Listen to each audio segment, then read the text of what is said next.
Imagina um grupo de médicos que a cada 20 diagnósticos, eles erram 19.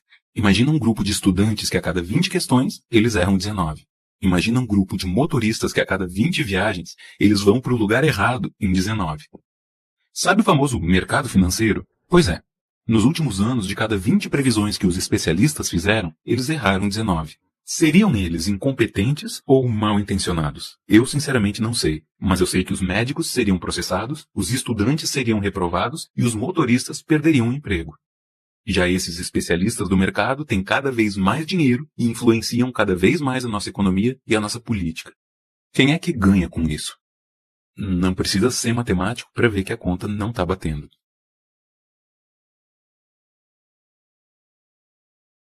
Em que os jornalistas se acostumam a ler manchetes desses jornalões tendenciosos que estão sempre tentando culpar o governo por tudo. Aqueles mesmos que falam que a culpa do aumento do dólar é do Lula e quando o dólar abaixa é por causa do Trump, não é por causa do Lula. Então percebam como os repórteres, os jornalistas estão todos mal informados e estão todos atrelados às fake news, às mentiras, às distorções provocadas pelas próprias mídias. Eles vão ao vivo e passam vergonha. Eles vão ao vivo e fazem perguntas esdrúxulas. Reparem na formação desses sujeitos. Presidente, o senhor falou 2 vezes sobre a questão do ajuste fiscal, do déficit fiscal.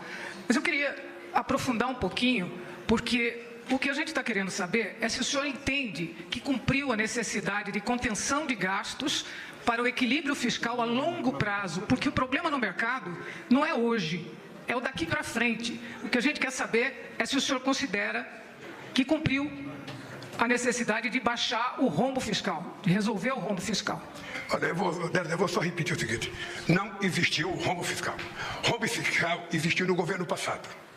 No governo passado, houve rombo fiscal de quase 2,6%. No nosso não houve. Aliás, se não fosse o Rio Grande do Sul, nós teríamos feito superávit. Pela primeira vez em muitas décadas. É importante lembrar, eu gosto de falar sempre isso, que eu já fui presidente da República. E eu cheguei a fazer superávit de 4,25. Uma demonstração de seriedade.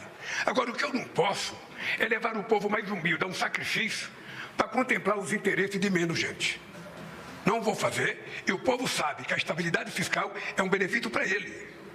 Porque se eu não fizer estabilidade fiscal, quando eu for cortar, quem vai cortar o Congresso Nacional é do povo pobre. Então, para mim, sabe, nós temos agora uma meta, uma nova política tributária que vai entrar em vigor em 2027. A gente pode ter muito mais capacidade de investimento, a gente pode ter muito mais capacidade de arrecadação, e eu tenho que esperar cada período para saber como é que vai ser. A única coisa que eu quero é que as pessoas tenham certeza que neste governo não haverá irresponsabilidade fiscal. É isso.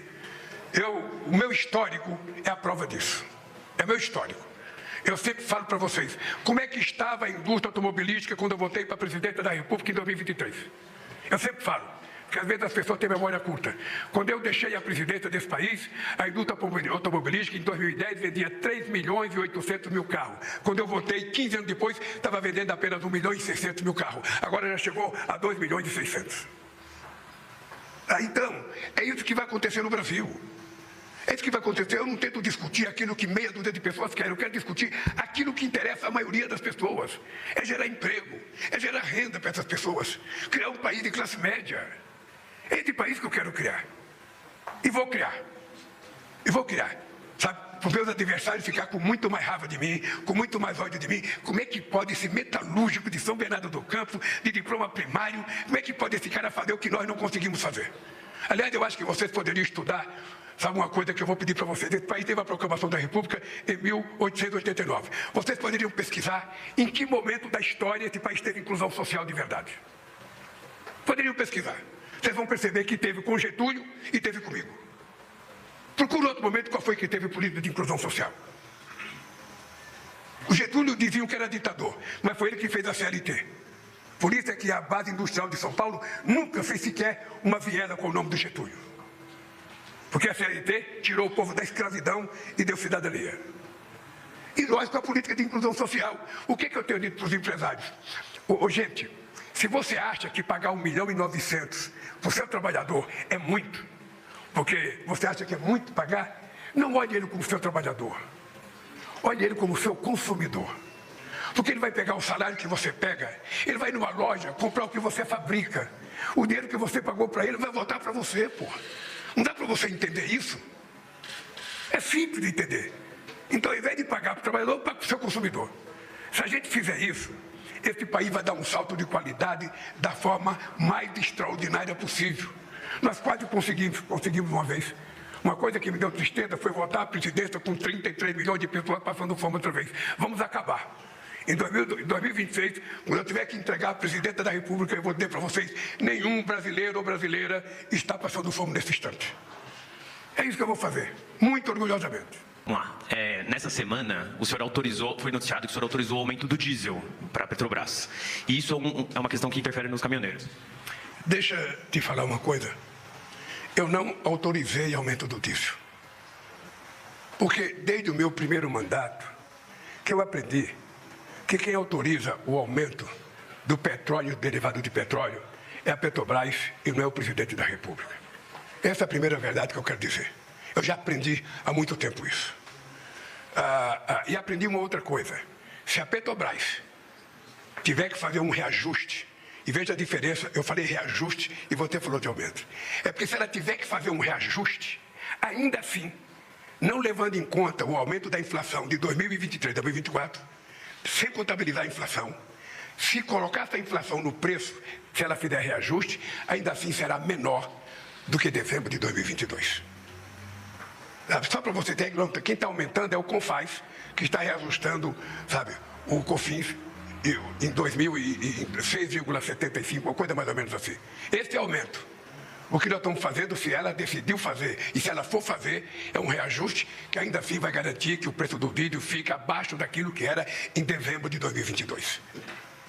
É isso que eu sei, pela imprensa, inclusive. Li muito hoje o que vocês escreveram ontem, sabe? Mas ainda não fui avisado se ela vai aumentar ou não, e ela não precisa me avisar. Se ela tiver uma decisão de que para a Petrobras é importante fazer o reajuste, ela que faça. E comunica à imprensa. Tá? Veja, se tiver uma movimentação de caminhoneiros, eu vou fazer o que eu sempre fiz a vida inteira. Nós vamos conversar com os caminhoneiros. Nós vamos colocar tanto o ministro do Transporte, sabe, como o ministro da Administração, a Esther, para conversar. Sabe, nós não temos nenhuma preocupação. Nós vamos conversar com todo e qualquer setor que tiver qualquer problema com o governo. Sabe? Então, é isso. Nada que seja alarmante se a gente tiver disposição de conversar. E nós temos disposição de conversar. E os caminhoneiros só têm que saber da verdade. Eles têm que saber o preço do diesel em dezembro de 2022 e o preço do diesel agora. Ele sabe que está mais barato. Está mais barato o diesel, está mais barato a gasolina, está mais polido o gás de cozinha. E vão continuar mais barato. É isso. Uma coisa que me deixa triste às vezes é que às vezes tem pessoas do setor que quer ter uma predominância na formação da opinião pública. Vocês sabem o quanto nós passamos de apuro com as pessoas dizendo não, porque o déficit fiscal, porque o déficit fiscal, porque o déficit fiscal. O que aconteceu com o déficit fiscal? O que aconteceu? 0,1%. 0,1% é zero. Não é 2,5% como nós recebemos, é zero. E vai ser assim. Vai ser assim porque eu tenho muita responsabilidade na minha casa e tenho muita responsabilidade com esse país. Eu sei, porque eu vivi 27 anos da minha vida dentro de uma fábrica. E sei porque eu vivi 10 dentro do sindicato. Eu sei como é que o povo sofre a irresponsabilidade de um governo. E quando eu falo que a gente vai controlar a economia desse país, é porque se a gente não acertar, quem sofre é o povo. Olha que o país quebrar, sabe que vão cortar o povo. É o povo que vai ter vítima. É gente que ganha bilhões e bilhões querendo que a gente corte, sabe, tostão do povo trabalhador. E é por isso que eu tenho responsabilidade. Já provei isso em 8 anos de mandato e vou provar outra vez em 4 anos de mandato. Eu ainda não sentei para ficar pensando se eu vou ou não trocar alguns ministros. Agora, vocês podem ter certeza que o dia que eu trocar, vocês saberão de primeira mão. E não vai saber por um furo de um articulista, não. Sabe aquele furo? Não, alguém perto do governo, alguém próximo do presidente, alguém que sabe tomar café com o presidente. Não. Vocês vão saber porque eu vou comunicar a vocês se nós vamos trocar A ou B e só vai entrar C ou D. Tá? Mas eu quero dizer que a Gleice é um quadro que ela tem competência para ser ministra em qualquer país do mundo. Eu só queria terminar dizendo para você o seguinte, eu vou tentar fazer isso mais vezes. Porque se tem uma coisa que me irrita, é sair notícia, sabe, da boca do presidente quando ele não falou. Sabe, por interpretação. Então, se vocês tiverem que fazer julgamento do presidente, faça depois de ouvir o presidente. Bom dia, presidente Lula, tudo bem? Feliz ano novo para o senhor. Sérgio Rocha do Globo. Nessa semana, 2 presidentes de partidos da base, que tem ministérios, fizeram críticas ao governo. O Gilberto Kassab disse que o senhor não é favorito, não vê o senhor como favorito se a eleição fosse hoje, em 2026, e falou que o ministro da Fazenda, Fernando Haddad, é fraco, E o Marcos Pereira, que é o presidente do Republicanos, falou que o governo está sem rumo e que também imagina o partido dele em outro caminho em 2026. Eu queria saber, o senhor teme perder o apoio desses partidos até 2026? E como é que o senhor pretende contemplá-los na reforma ministerial? Você sabe que, quando eu vi a história do companheiro Kassab, eu comecei a rir. Porque, como ele disse, se a eleição fosse hoje, eu perderia. Eu olhei no calendário e percebi que a eleição vai ser só daqui a 2 anos. Eu fiquei muito despreocupado, porque hoje não tem eleição. Segundo, eu acho que o Kassab foi injusto com o significado do companheiro Haddad no Ministério da Fazenda. É importante a gente lembrar. Eu posso não gostar pessoalmente de uma pessoa. Eu posso ter crítica pessoal àquela pessoa. Mas não reconhecer que o companheiro Haddad começou o nosso governo coordenando a PEC da transição, porque a gente não tinha dinheiro para governar o país em 2023. E nós conseguimos, num governo, num parlamento totalmente adverso, totalmente, porque o meu partido só tinha 70 deputados em 513, a gente conseguiu aprovar a PEC da transição, que permitiu a gente ter dinheiro para cuidar das políticas, pagar inclusive dívida do governo passado, e ainda teve política para fazer mais investimento em educação e também no Bolsa Família. Então, é uma coisa que eu acho que o Haddad é um ministro extraordinário e está fazendo. A segunda coisa é o arcabouço fiscal. Ou seja, o companheiro Haddad coordenou com o Congresso Nacional, uma indicação de uma seriedade administrativa estupenda. Ou seja, ele convenceu todo o governo e o Congresso Nacional de que, além da gente cumprir o arcabouço fiscal, a gente não poderia gastar mais de 2,5% em investimento.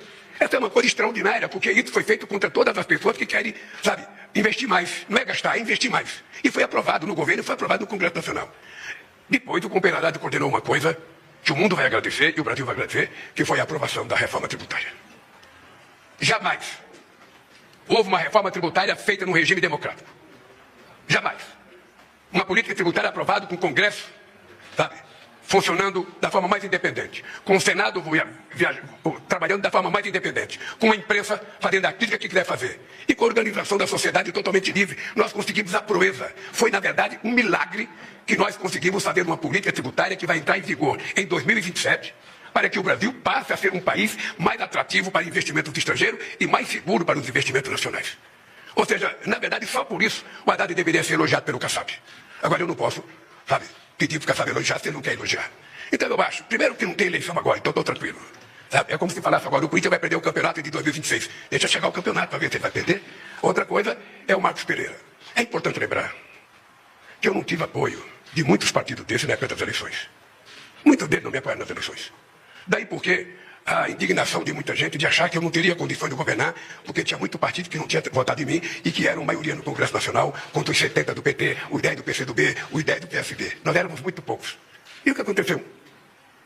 Foi o momento em que nós aprovamos mais projetos de lei e medida provisória na história desse país.